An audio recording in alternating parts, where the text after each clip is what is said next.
అనుకున్నదే జరుగుతుంది.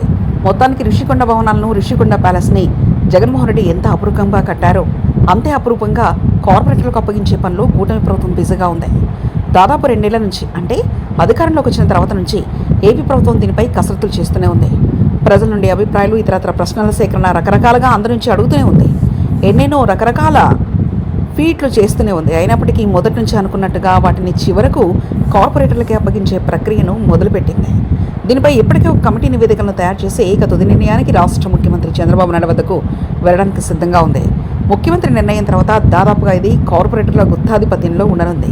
విశాఖపట్నంలోని రుషికొండపై గత ప్రభుత్వ హయాంలో నిర్మించిన వివాదాస్పద విలాసవంతమైన భవనాల వినియోగంపై స్పష్టత ఇచ్చే సమయం ఆసన్నమైంది. ఈ అత్యంత ఖరీదైన భవన సముదాయాన్ని ఎలా ఉపయోగించుకోవాలనే అంశంపై తుది నిర్ణయం తీసుకునే దిశగా కూటమి ప్రభుత్వం వేగంగా అడుగులు వేస్తుంది. దీనికోసం ప్రత్యేకంగా ఏర్పాటైన మంత్రివర్గ ఉపసంఘం కేబినెట్ సబ్ కమిటీ ఈరోజు విశాఖపట్నంలో ఒక కీలక సమావేశాన్ని నిర్వహించింది.